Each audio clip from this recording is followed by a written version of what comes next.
أعوذ بالله السميع العليم من الشيطان اللعين الرجيم. بسم الله الرحمن الرحيم. الحمد لله رب العالمين بارئ الخلائق أجمعين، والصلاة والسلام على سيدنا ونبينا وشفيعنا أبي القاسم محمد آله الطيبين الطاهرين المعصومين الهداة المهديين الذين أذهب الله عنهم الرجس وطهرهم تطهيرا.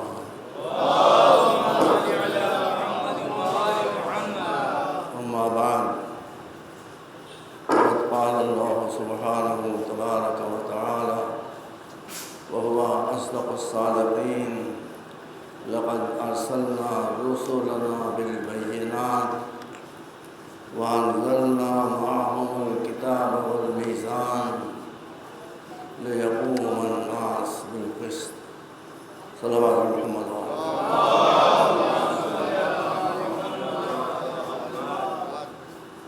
27ویں پارے میں بہت چھوٹا نہیں تو بہت بڑا بھی سورہ نہیں ہے، جس کا نام ہے سورۃ الحدید.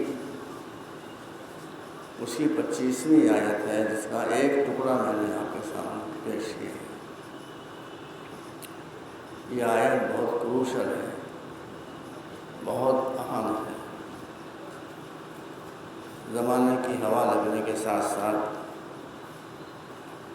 ہمارے بچے اسلام سے خفا ہوتے جا رہے ہیں، ناراض ہوتے جا رہے ہیں. ان کی زبانوں پر یہ آ رہا ہے کہ آج کے دور میں اسلام ہماری سمجھ میں نہیں آتا، حالانکہ اسلام آج ہی کے دور میں سمجھنے میں لگتی ہے. وہ پہلے ترجمہ بچوں آپ سماعت کر لیجئے، پھر فیصلہ کیجئے. میں جس کے بعد میں بیٹھا رہوں، اگر آپ کے ذہن میں کوئی سوال ہو، کوئی پرشن ہو، کوئی کوشچن ہو، آپ شوق سے اس کو کلیئر کریں. شک پیدا ہونا بہت اچھی چیز ہے، شک کو پالنا بری چیز ہے. شک کو پالیے نہیں، یہ نہ سمجھیے کہ ہمارے ذہن میں جو کوشچن آیا ہے، جو شک آیا ہے، اس کا جواب ہی نہیں ہوگا تو بہتر ہے کہ اس کو نہ پوچھا جائے. اگر ایسا ہوتا کہ اس دین کے بارے میں، دھرم کے بارے میں کوئی سوال ایسا ہوتا جس کا جواب ہی نہ ہوتا تو مولا علی کبھی یہ نہ کہتے کہ جو چاہے مجھ سے پوچھو. سلونی، یہ کسی نے بچوں نے کہا. آج تک ہسٹری آف مین کائنڈ میں، تاریخ بشر میں کسی نے جملہ کہا ہی نہیں سوائے ان کی نسل کے لوگوں نے کہ جو کچھ پوچھنا ہو وہ پوچھو. اور خالی زمین کی بات نہیں، آسمانوں کے بارے میں پوچھو، ستاروں کے بارے میں پوچھو، سیاروں کے بارے میں پوچھو، گیلیکسیز کے بارے میں پوچھو، جانوروں کے بارے میں پوچھو، درختوں کے بارے میں پوچھو. کوئی شے ایسی نہیں ہے کہ جس کا جواب دینے میں مجھے تھوڑی رکاوٹ ہو یا سوچنا پڑے. ایک صاحب تھے جو معرفت نہیں رکھتے تھے. مولا کا میرے بچوں اور بھائیوں اور انداز یہ تھا کہ ابھی سوال ختم نہیں ہوا ہے کہ جواب طور سے آ گیا. تو صاحب نے گھبرا کر کہا کہ یہ کیا بات ہے، کبھی ایسا نہ ہو کہ معاملہ گڑبڑ ہو جائے. اتنی جلدی بھی کیا ہے، سوال پورا ہونے دیجیے. ان کا بھی سوال پورا نہیں ہو رہا تھا. ان کا بھی سوال پورا نہیں ہوا تو مولانا نے کہا میرے ہاتھ میں کئے انگلیاں ہیں. ان کا 5 کا تم نے کچھ سوچا نہیں، غور نہیں کیا، گنا نہیں، شمار نہیں کیا. کہا کہ علی 5 انگلیاں میری نظروں کے سامنے گنوں کیا؟ کہا کہ اپنی اپنی وسعت علم ہے تمہارے سامنے، فقط میری 5 انگلیاں میرے سامنے پہلے ہی سے کائنات کا ہر پوچھا جانے والا مسئلہ موجود. یہ بات میں نے آپ کے سامنے اس لیے کی. اسلام کو علم سے، نالج سے، گیان سے بہت بڑا سمبندھ ہے، بہت ربط ہے، بہت کنیکشن ہے. لیکن میں جانتا ہوں کہ عشر محرم میں آپ کا مزاج کیا ہوتا ہے، اس کا لحاظ رکھنا بہت ضروری ہے. اس لیے آپ کے مزاج کے مطابق میں مجلس پڑھنے کی بحد امکان کوشش کروں گا. مگر اپنے مزاج کے مطابق میں نے کہہ دیا کہ جو میں نہ پڑھ سکوں یا آپ کے دل میں کوئی سوال ہو، میں مولا علی کا ادنا غلام ہوں، انہیں کی تائید سے اس کو کلیئر کرنے کی کوشش کروں گا، دل میں شک و شبہ لے کر نہ جائے۔ ایک مرتبہ صلوات دے دے بابا۔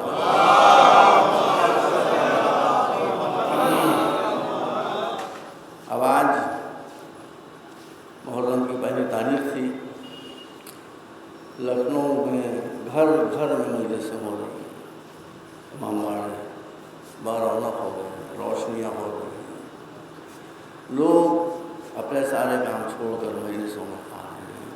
یہ بہت بڑی شرافت نفس کی دلیل ہے، محبت اہل بیت کی دلیل۔ میں شروع میں ایک بات آپ سے کہنا چاہتا ہوں، 99.9% مجلسیں ہمیشہ کلام الہی سے شروع ہوا کرتی ہیں۔ قرآن مجید کی کسی آیت کو خطیب عالم ذاکر پیش کرتا ہے، اس کی روشنی میں ذکر اہل بیت ہوتا، ایسا کیا ہے؟ اور حدیث بھی آ سکتی تھی، کسی شاعر کا شعر بھی آ سکتا تھا۔ علامہ اقبال اتنے بڑے شاعر تھے، اردو کے جو بڑے بڑے عظیم ترین شعراء ہیں اس میں ان کا نام کہ کلام فلسفہ تھا، حکمت تھی، علم تھا، نالج تھی۔ وہ اپنے وقت کے بہت بڑے فلاسفر تھے۔ انہوں نے امام حسین کے بارے میں جو نظمیں کہی ہیں، جو مرثیے کہیں، پڑھے جا سکتے تھے، بہت بلند کلام۔ ایک ان کی نظم ہے، اس کا ایک شعر میں آپ کو سنا دوں۔ اقبال جو سنی تھے مگر ٹیررسٹ نہیں تھے، دہشت گرد نہیں تھے، داعش کے ممبر نہیں تھے، طالبان کے ممبر نہیں تھے۔ جو اہل بیت کا دامن چھوڑے گا اس کو ان دہشت گرد ٹیموں میں شامل ہونا پڑے گا۔ یہ مجبوری کی بات ہے۔ دہشت گرد، داعش، طالبان، ان کو اہل بیت سے کوئی تعلق نہیں۔ باقی جتنے سنی ہیں سب کو میں جانتا ہوں، سب کے دل میں محبت اہل بیت، اس کی تفصیل میں آپ کے سامنے پیش کروں۔ اسی لیے میں ان سے نرمی کے ساتھ ہوں۔ داعش کو تھوڑی برداشت کر سکتا ہوں، طالبان کو برداشت نہیں کر سکتا، القاعدہ کو میں برداشت نہیں کر سکتا، نہ کوئی مسلمان برداشت کر سکتا ہے، نہ شیعہ، نہ سنی، نہ دیوبندی، نہ کوئی نہیں۔ یہ بالکل یہ خوارج ہیں، خارجائش نہیں، ایک فرقہ۔ تو علامہ اقبال خارجائش نہیں تھے، مسلمان تھے۔ ہر مسلمان محب اہل بیت ہوتا ہے، کم یا زیادہ محب اہل بیت تھے۔ ذکر حسین پر روتے بھی تھے، یہ ان کا مقطع ہے ایک نظم کا، جس میں وہ کہتے ہیں کہ رونے والا ہوں شہید کربلا کے غم میں۔ کون کہہ رہا ہے؟ علامہ اقبال کہہ رہے ہیں، شیعہ شاعر نہیں ہے، سنی شاعر ہے۔ وہ کہتے ہیں کہ رونے والا ہوں شہید کربلا کے غم میں، ساقی کوثر نہ دیں گے جام کوثر مجھے۔ تو وہ آنسوؤں کے بدلے میں جام کوثر کا انتظار ہے۔ اور یہ بالکل صحیح عقیدہ ہے کہ جو یہاں اپنی آنکھ سے غم سرکار سید الشہداء میں آنسو بہائے گا، آخرت میں رسول کے ہاتھوں سے اس کو جام کوثر، یہاں کے یہ بہتے ہوئے آنسو آب کوثر میں چینج ہو جائیں گے، آب کوثر میں تبدیل ہو جائیں گے۔ تو میں یہ کہنا تھا کہ قرآن ہی سے کیوں اہل بیت کا ذکر شروع کیا جاتا ہے؟ آج تمیدی مجلس ہے۔ بات یہ ہے کہ قرآن و اہل بیت کا ایسا ساتھ ہے کہ دنیا میں وداؤٹ ایکسیپشن، بغیر استثناء کسی کا ایسا ساتھ نہ ہوا ہے نہ ہوگا۔ میرے بھی بہت سے دوست ہیں، مگر جب میں پیدا ہو گیا، بچپنے کے دوست ہیں، ہم سب جوان رحمت ہو جا چکے، 2-4 لوگ باقی ہیں، ان سے ہماری 40 برس کی دوستی ہے، 50 برس کی دوستی ہے۔ کبھی ہم پیدا ہوئے پہلے، کبھی وہ پیدا ہو گئے پہلے، اس کے بعد ہم سے اب تک ساتھ چلا رہا ہے۔ کوئی چھوڑ کر چلا گیا، کسی کو ہم چھوڑ کر چلے گئے۔ خلاصہ یہ ہے کہ پیدا ہونے سے پہلے کسی کا ساتھ نہیں ہوتا اور مرنے کے بعد کسی کا ساتھ نہیں ہوتا۔ بتائیے میں صحیح کر رہا ہوں غلط کر رہا ہوں؟ اب مجھے بتائیں کوئی ایسا جوڑا اے بھائی بھائی صحیح، میاں بیوی صحیح، باپ بیٹا صحیح، شوہر زوجہ صحیح، کہ جن کا ساتھ پیدائش کے پہلے سے ہو گیا، ہو ہی نہیں سکتا، ممکن ہی نہیں۔ اور جب تک شوہر زندہ ہے بیوی بیوی کہلاتی ہے، جب مر جاتا ہے تو بیوہ کہلاتی ہے۔ بیوہ وہ ہے کہ جس کا شوہر اسے چھوڑ کر چلا گیا۔ کوئی رشتہ وداؤٹ ایکسیپشن آپ مجھے دکھائی نہیں سکتے کہ جس میں جوڑا پیئر جو ہے وہ پیدا ہونے سے پہلے اس کا ساتھ شروع ہوا ہو اور ختم ہونے کے بعد بھی اس کا ساتھ قیامت سے گزر کر بھی ساتھ ساتھ ہے۔ یہ صفت ہے صرف قرآن و اہل بیت کی، قرآن و اہل بیت کی صفت۔ کیوں میں نے یہ بات کہی؟ علی کہاں پیدا ہوئے؟ اللہ کے گھر میں، کعبے میں پیدا ہوئے، وہاں سے نکل کر کس کی گود میں آئے؟ رسول کی گود میں آئے۔ اور پوری ذمہ داری سے میں پڑھ رہا ہوں، میں حوالہ دوں یا حوالہ دوں اس مجلس میں، اگر کوئی خالص شیعہ سورس سے میں روایت پڑھوں گا تو میں بتا دوں گا، جہاں میں نہ بتاؤں سمجھے کہ شیعہ سنی سب جگہ ہے روایت موجود ہے۔ کعبے سے نکل کر اپنی ماں کی گود میں آنکھیں بند کی ہیں، ماں لے کر رسول کے سامنے آ گئی۔ رسول کو وحی ہوئی تھی کہ جائیے جائیے اپنے ولی علی کو ہمارے گھر سے لیے۔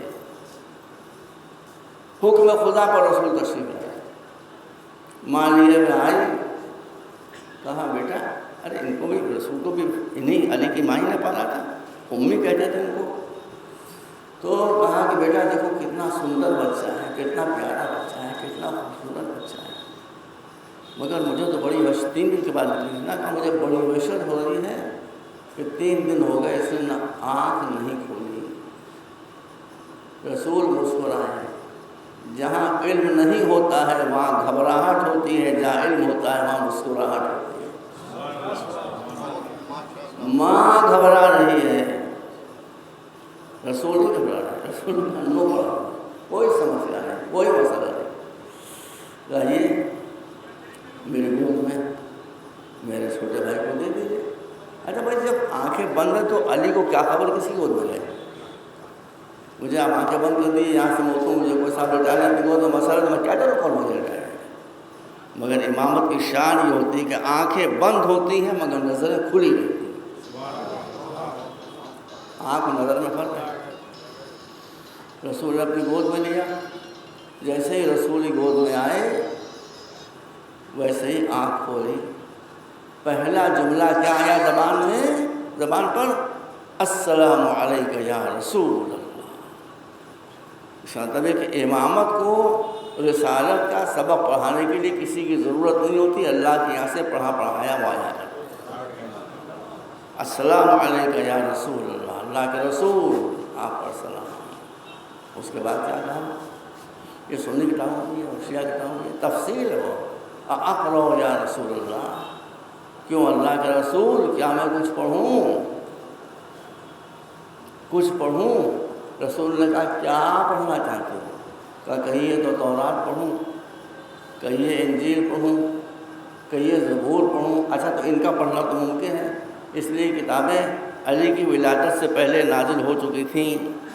اب آگے کیا کہتے ہیں کہ کہیے تو قرآن پڑھوں۔ قرآن ابھی دنیا میں نازل نہیں ہوا بھائی، میں عربی جانتا ہوں، آپ کو بھی شاید معلوم ہوگا۔ یہ قرأت کسے کہتے ہیں؟ قرأت اس پڑھنے کو کہتے ہیں جو کسی ایسی کتاب سے پڑھی جائے جو پہلے سے موجود ہو۔ قرأت پڑھنے کو نہیں کہتے ہیں، ایک ہوتا ہے کہنا، ایک ہوتا ہے پڑھنا۔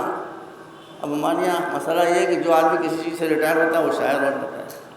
یہاں بھی ایک صاحب ایسے موجود ہیں جو پہلے کسی گورنمنٹ کے اچھے ڈپارٹمنٹ ماشاءاللہ ایک عزت دار پوسٹ پر تھے، اب وہاں سے ہٹے تو اہل بیت کے در پر آ کر بیٹھ گئے، شاعر ہو گئے۔ ایک ہوگا ان کا قصیدہ کہنا، ایک ہوگا قصیدہ پڑھنا۔ جب قصیدے کو یہ وجود میں لا رہے ہوں گے تو اسے قصیدہ کہنا کہا جائے گا، جب وجود میں آئے ہوئے قصیدے کو زبان پر لے کر آئیں گے تو اسے پڑھنا کہا جائے گا۔ علی کیا کہنے ہیں؟ آپ رو، کیا اجازت ہے کہ میں پڑھوں؟ اس کے مطلب ہے قرآن کہیں نہ کہیں موجود ہے، اور جہاں قرآن موجود ہے وہیں علی بھی موجود تھے۔ صلوات پر محمد۔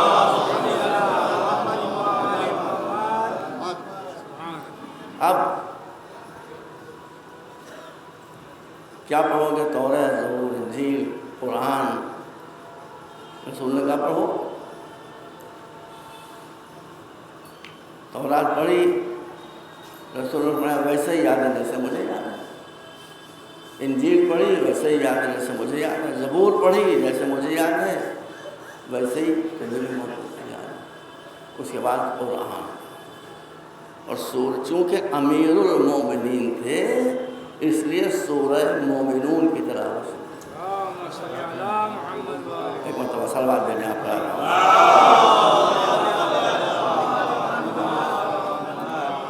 تو پیدائش کے پہلے سے کسی کے ساتھ نہیں ہوا سوائے علی اور قرآن.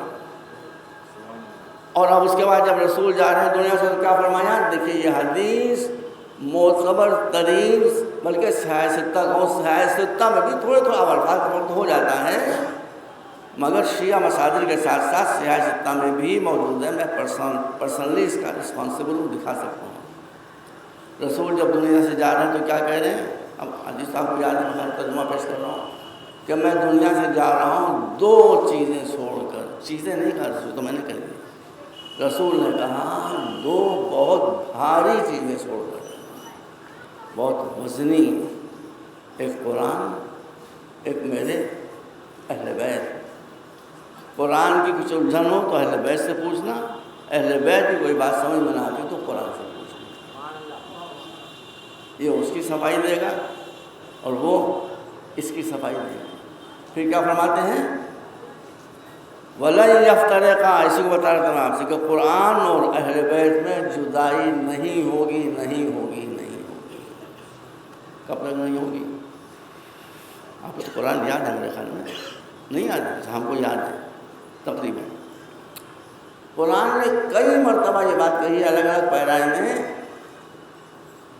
کہ حشر کے میدان میں، قیامت کے میدان میں جتنے ساتھ ہیں وہ سب ٹوٹ جائیں گے.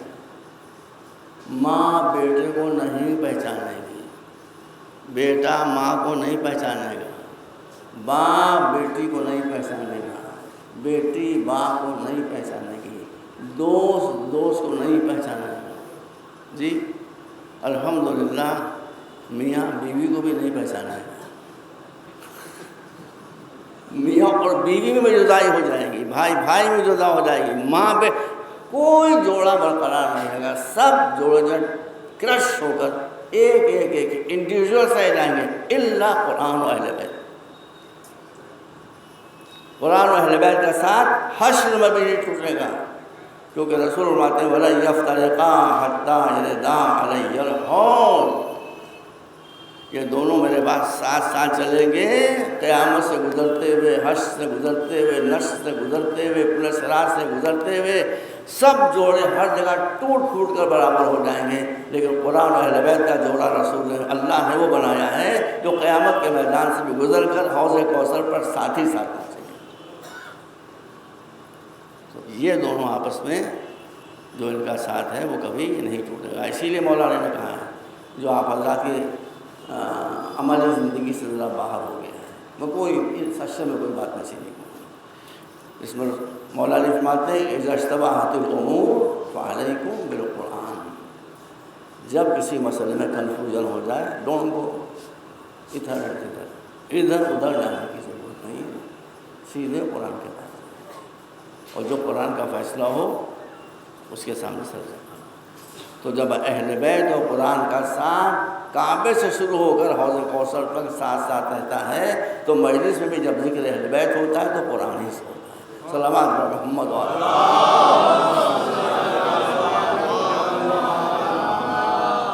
بس میں بھی ایک گناہ گار، بلکہ گناہ گار ترین مسلمان اور شیعہ ہوں.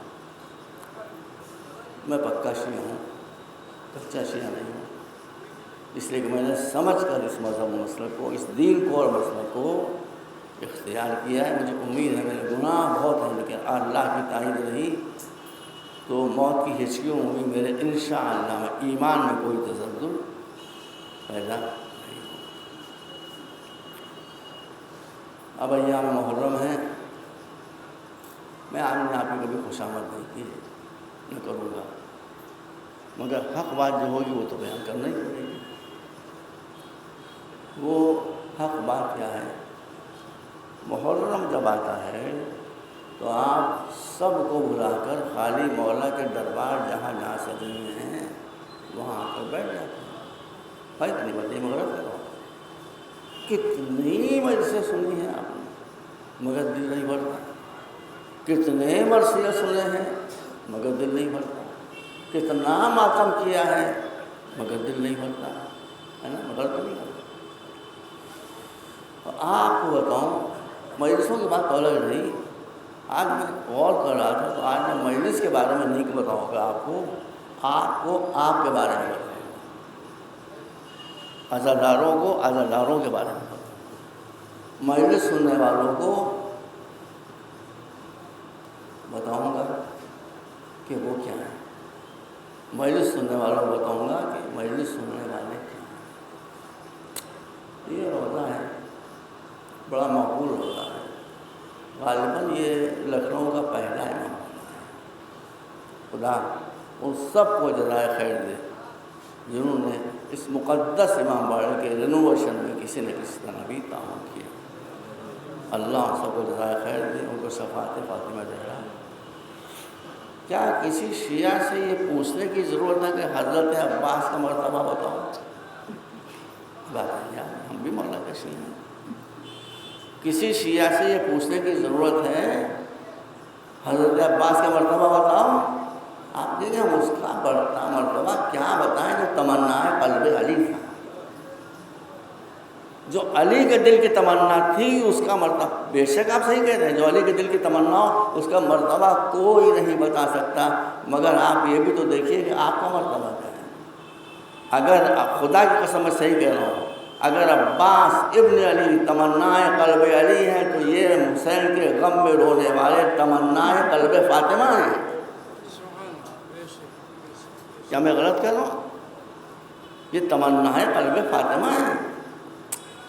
میں تو چاہتا ہوں کہ سنی بھائی کھچ کھچا جائیں مجلس میں، ان کو معلوم نہیں بچا، ورنہ معلوم ہو جائے تو بہت کچھ ان کے خیالات میں تبدیلی آ جائے گی۔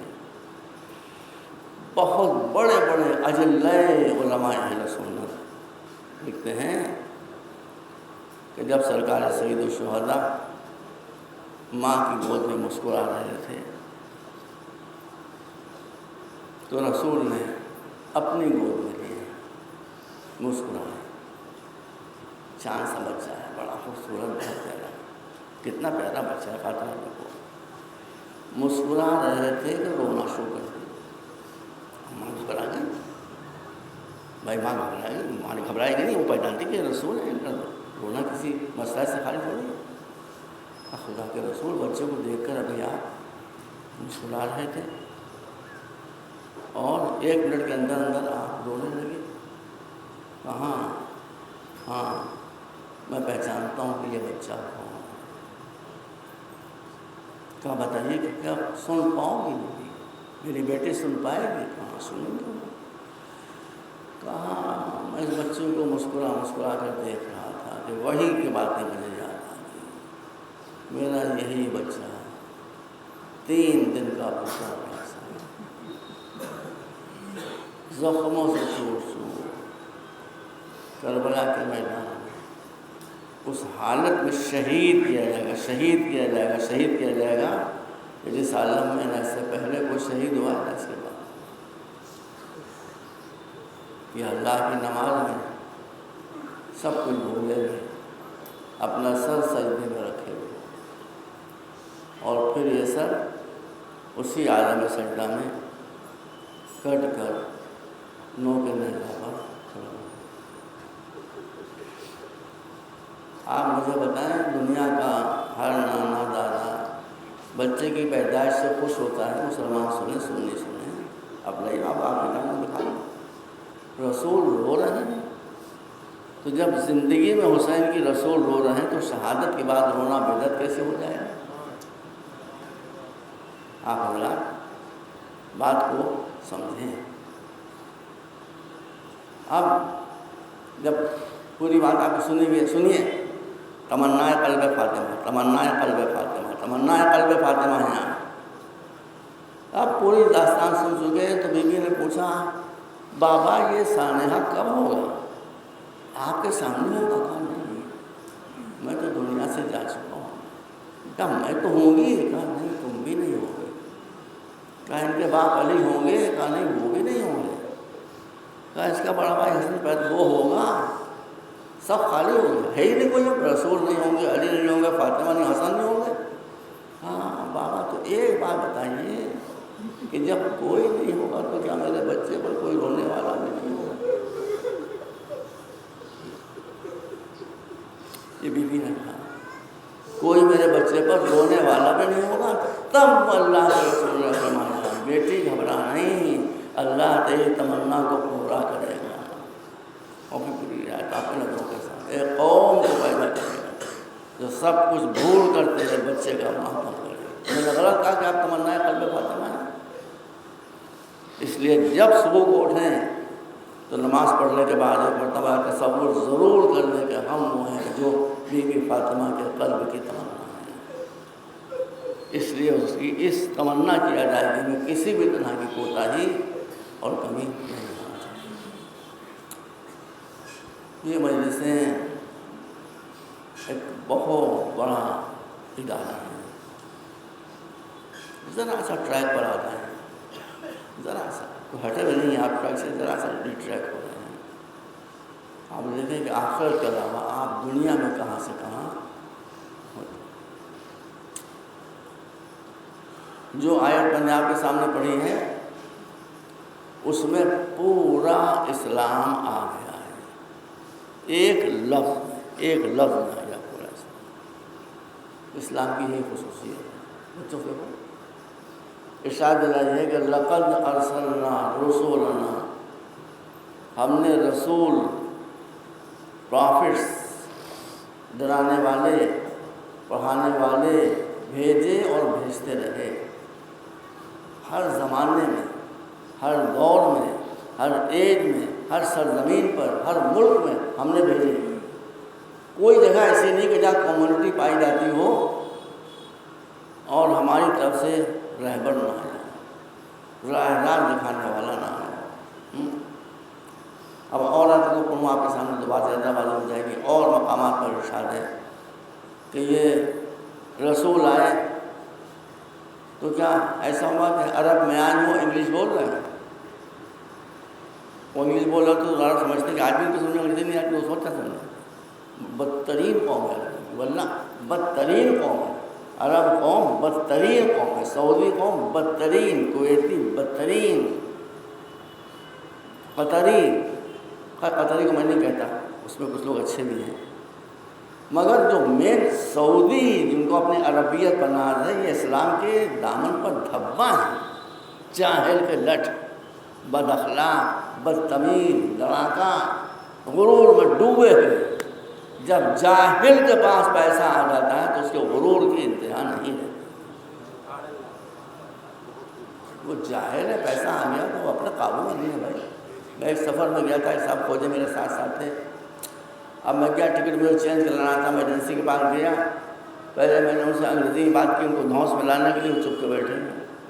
پھر میں نے عربی میں ان سے بات کی، وہ چپ کے بیٹھے ہیں. فارسی کو بھائی میری کسی بات کا جواب ہی نہیں دیا. انہوں نے غرور میں ڈوبے ہوئے، گھمنڈ میں ڈوبے ہوئے بات کرنے پر تیار نہیں. تو میں نے بھی اپنے ساتھی سے کہا کیا تم اذان پر روکوں کہ اس سے کہا 8:30 پر اذان ہوتی ہے، میں ایک اذان پر روکا جاتا ہوں. ایک مرتبہ سوال کرنے آپ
مرتبہ سلام.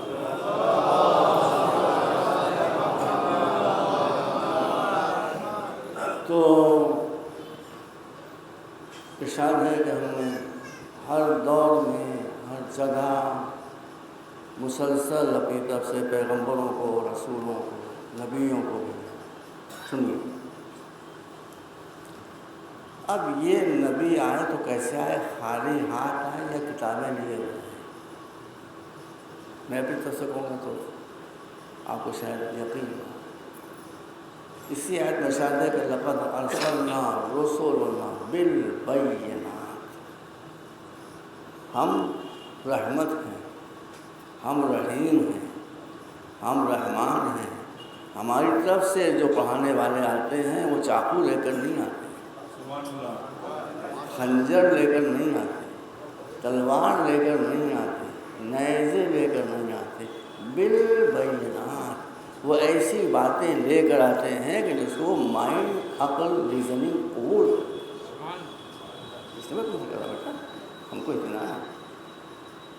خیر، اس کو میں آگے سے معلوم ہو گیا کہ ادھر کی طرف سے جو پیغمبر بھی آیا ہے، جو رسول آیا ہے، وہ آرگومنٹس لے کر آیا ہے، ڈنڈے لے کر نہیں آیا، قرولیاں لے کر نہیں آیا، کلاشنکوف اور بام لے کر نہیں آیا ہے، انسانی بام بھی لے کر نہیں آیا. یہ انسان کی تنزلی ہے، نام نہاد اسلام کے ہاتھوں کے انسان کو بم بنا دیا. ایک اور کی معصوم بچے 12-12 برس، ان کو ایسا الو بنایا ہے کہ وہ بم باندھ کر آ رہے ہیں اور اپنی جانب دے کر دوسروں کو بھی ہلاک کر رہے ہیں. تو پہلی شے ہے کہ اسلام بام کا مذہب نہیں ہے، اسلام آرگومنٹس کا مذہب ہے، اسلام دلائل و براہین کا مذہب ہے. بالکتاب، اور جو نبی آیا، جو پیغمبر آئے، چھوٹی یا بڑی صحیفہ و کتاب لے کر آئے. تو اگر ایران میں مثلا حضور سے بہت پہلے کوئی پیغمبر آیا، وہ کس زبان میں کتاب لے کر آیا؟ چند پاشن موجود ہے، آپ دیکھ لیجیے، فارسی میں ہے، درزی زبان میں ہے، اور کیا ہے. تو اس کا مطلب یہ کہ جو نبی رسول آیا، پیغام ایک تھا، جسٹ اس کا ایک تھا، زبانیں الگ الگ تھیں. جو لوکل لینگویج تھی، جو مقامی زبان تھی، اسی میں اللہ کی کتاب نازل ہوئی تاکہ لوگوں کی سمجھ میں بات آ سکے. میں نے ایک تقریر میں کہا تھا، اس حضرات ناگوار کو ہو گیا، اللہ ہم سے اب بھی پیار کرتے ہیں، ناگوار ہوا تو کیا ہوا، ہم کو سمجھا دیں گے، وہ سمجھ بھی نہیں ہوں گا. تو جو لوکل کمیونٹی کی زبان تھی بیٹا، اسی زبان میں کتاب آئی. اب اتفاق کی بات یہ ہوئی، بہت پہلے کی بات ہے، ایک ایرانی ڈیلیگیشن آیا تھا. وہ سادھو سنتوں سے ملنا چاہتے تھے، چونکہ وہ بھی روحانی ہوتے ہیں، یہ بھی سو کال روحانی تھے. تو یہاں تو کوئی تھاوا نہیں، میں ان کو لے کے بنارس چلا گیا. ابھی واقعہ میں نے دیکھا، میں کیسے میں پڑھ رہا ہوں آپ کے سامنے اور میرے پاس ثبوت سا موجود ہے. وہاں میں ایک مندر میں ان کو لے کر گیا تو روحانی تو بعد میں ملے، اس مندر میں گیتا کے شلوک لکھے ہوئے تھے کئی. اب میں نے گیتا کا ایک شلوک پڑھا تو واللہ مجھے یہ معلوم ہوا کہ کسی نے قرآن کی کسی آیت کا ہندی میں انواد کر کے دیوار پر لکھ دیا. 5-6 گیتا رکھی ہے بھائی، میں منگوا کے رکھ لی ہے، یونیورسٹی کالج میں رکھی میرے پاس، کئی ایڈیشن اس کو رکھے ہیں، آپ سب میں دیکھیں. بھائی تو جب الہامی کتاب ہم مان رہے ہیں، قرآن کہہ رہا ہے کہ ہر زمانے میں کتاب آئی، ہر قوم میں کتاب آئی، وما ارسلنا من رسلنا الا بلسان قوم. یہ گیتا نہیں کہہ رہی، یا تو قرآن کہہ رہا ہے کہ جس قوم میں ہم نے رسول کو بھیجا، اس قوم کی جو زبان تھی اسی زبان میں ہماری کتاب بھی آئی. آپ لوگ ایک دوسرے کو سمجھنے کو ناراض کیوں جاتے ہیں بھائی؟ ہم کہیں گے تو مگر سمجھے مجھے تھوڑی کہہ دیں گے. تو ہر دور میں کتابیں آئیں اس کی ہدایت کے لیے. اور یہ تو معلوم ہے آپ کو کہ جب جتنا زمانہ آگے بڑھتا جاتا ہے، یہ صرف ایک قرآن کی خصوصیت ہے کہ 1500 برس میں اس کا ایک حرف ادھر سے ادھر نہیں ہوا. باقی ہر کتاب میں گڑبڑ ہوئی، وہ بات الگ ہے، لیکن بیسیکلی وہ اللہ کی کتاب تھی، اس میں کوئی شک و شبہ نہیں ہے. صلوات بر محمد و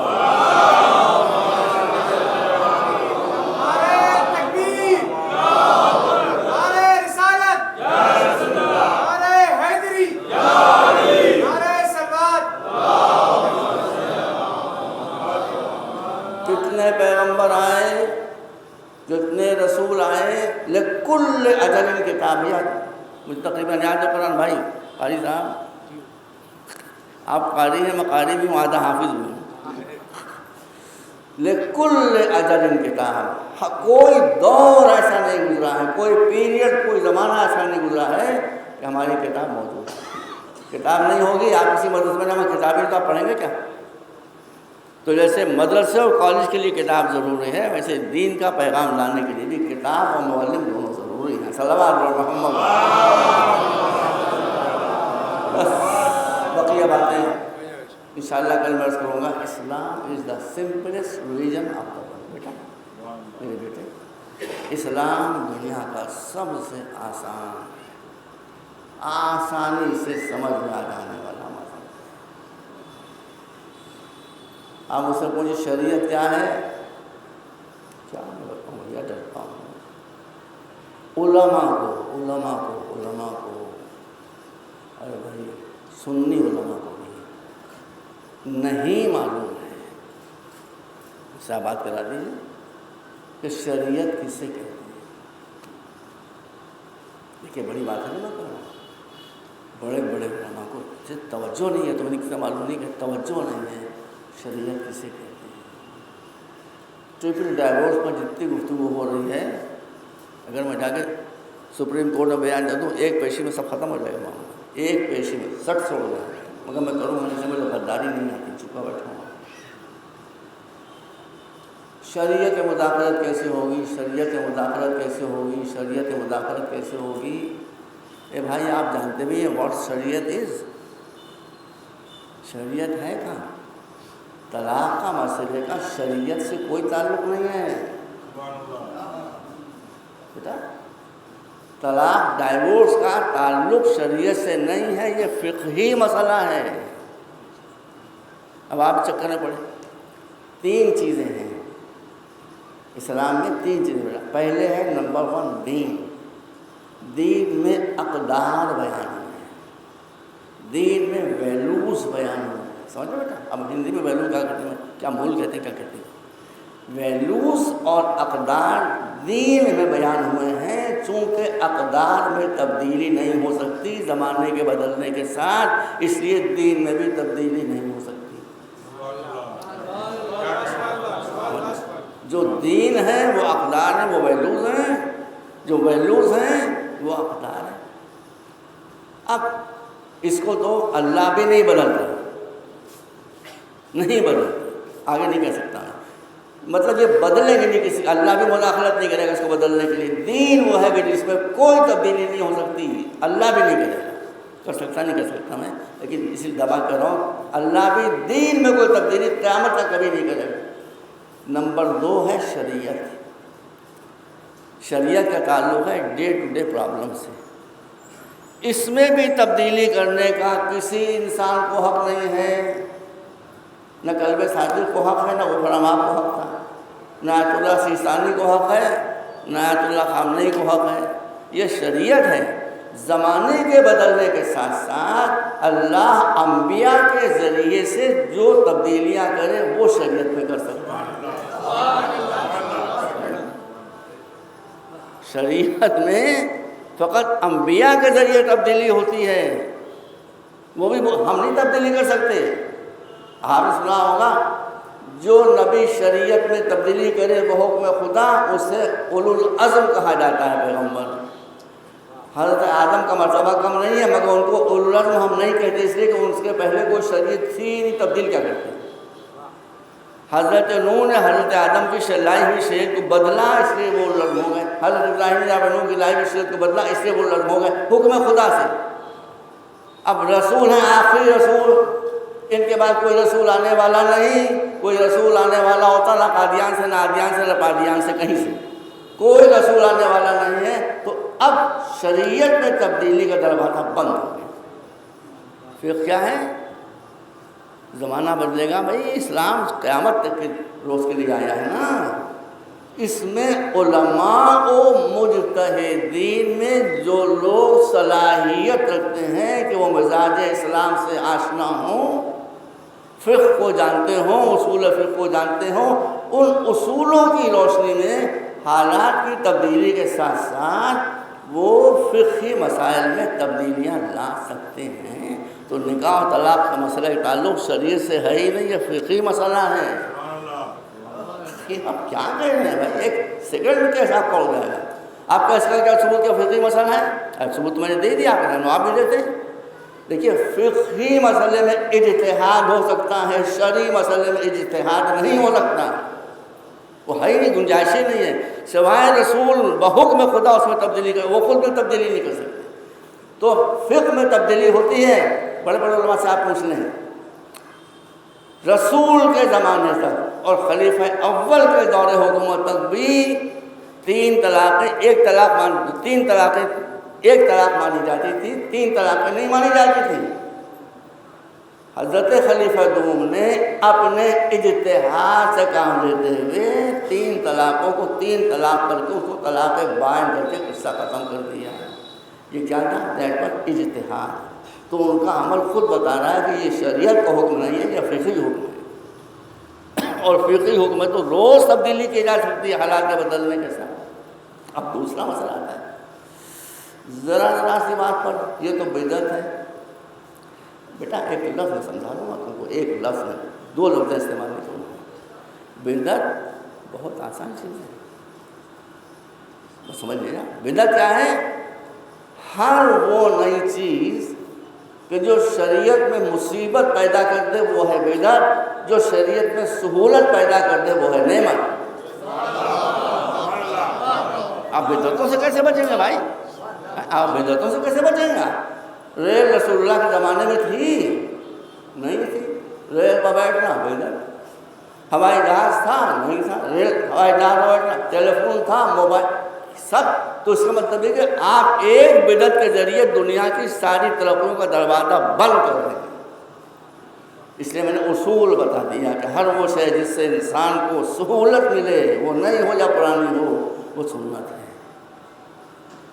جو مصیبت بن جائے وہ اب آپ کا اچھا موڈ خراب ہو جائے گا، اس میں بات کو یہیں پر ختم کر رہا ہوں۔ سماج میں بہت سی بدعتیں آ رہی ہیں، شادی بیاہ میں بہت سی بدعتیں ہو رہی ہیں، وہ سنت میں نہیں کہہ سکتا ہوں۔ سنت وہ نہیں ہو کوئی پرابلم نہیں ہے، انسانوں کو سہولت ملے، مصیبت نہ ملے۔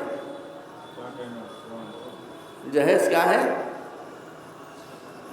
کسی ماں سے پوچھیے، غریب ماں سے کہ جہیز کیا ہے؟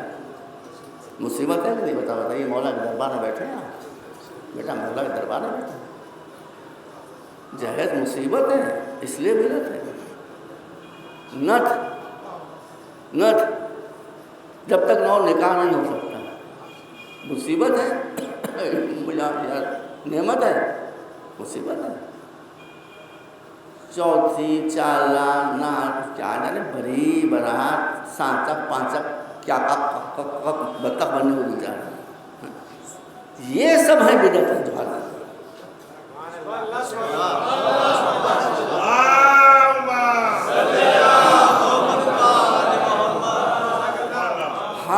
دیکھو کیوں بیٹا؟ اس لیے کہ اللہ نے شریعت کا فارمولہ بتایا ہے، یرید اللہ بکم الیسر ولا یرید بکم العسر۔ اللہ شریعت کے ذریعے سے تمہاری گتھیوں کو کھولنا چاہتا ہے، تمہاری مصیبتوں کو مٹانا چاہتا ہے۔ وہ شریعت کے ذریعے تمہیں مصیبتوں میں پھنسانا نہیں چاہتا۔ جہاں آپ پھنستے ہوئے دکھائی دیں سمجھ لیں کہ اس کا شریعت سے کوئی تعلق نہیں، جہاں آسانیاں ہیں آسانیاں اس سے سمجھ کی شریعت کی نعمت۔ صلوات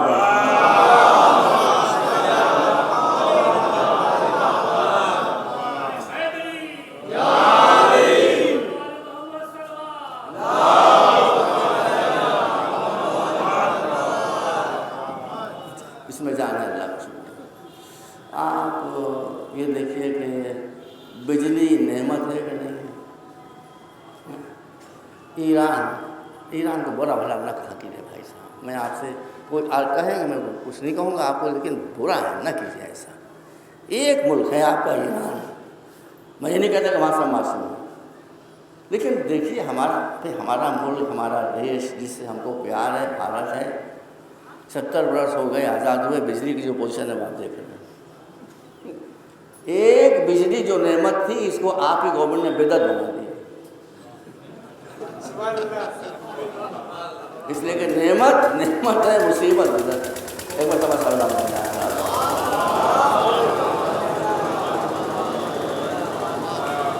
ہر وہ شے جس سے آپ کی زندگی میں آسانیاں ہوں، بیٹا یہ ان لاجیکل ہے، لاجک ہے، کتنا اچھا فارمولا، ہر وہ شے جس سے آپ کی زندگی میں آسانیاں ہوں، یہ سب سنت ہے، یہ سب شریعت ہے، یہ سب دین ہے۔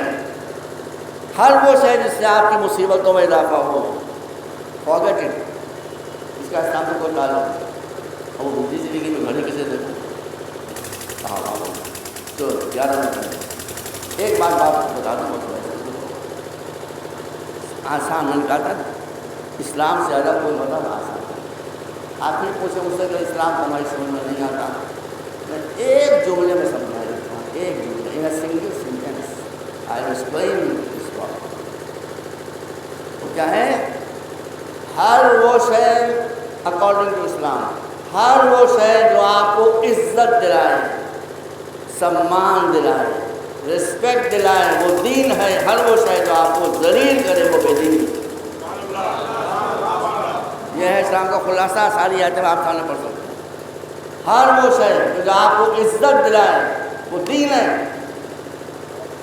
جو آپ کو ذلیل کرے، آپ کو میں قسم دیتا ہوں ایک سچے کے بعد کہاں بیٹھیں گے، جو آپ کو ذلیل کرے وہ بے دینی ہے۔ اتنا سا مجھے بتائیے کہ ذلیل آدمی کو معاشرے میں عزت ملتی ہے کہ ذلت ملتی ہے؟ بتائیے۔ جاہل آدمی کو، ایک اگیانی کو سوسائٹی میں ذلت ملتی ہے کہ عزت ملتی ہے؟ ذلت ملتی ہے نا۔ تھرو اٹ اوے فرام اسلام۔ اسلام ذلت کا مطلب ہے۔ غربت سے انسان کو ذلت ملتی ہے کہ عزت ملتی ہے؟ ذلت ملتی ہے، اس لیے اس کا اسلام سے کوئی سمبند نہیں ہے۔ نالج سے انسان کو کیا ملتی ہے؟ عزت ملتی ہے، اس لیے یہ اسلام کی روح ہے۔ دولت سے انسان کو عزت ملتی ہے بشرطے کہ نیتا کی نہ ہو، وہ حرام کی ہوتی ہے۔ حلال کی خوب کمائیے، کروڑ پتی ارب پتی بن جائیے، نو پرابلم۔ یہ سب عزت، رشوت کا پیسہ نہ لیں، دوائیں مصنوعی نہ بنائیے، انسان کو دھوکہ نہ دیجیے، یہ سب ذلت ہے۔ صلوات محمد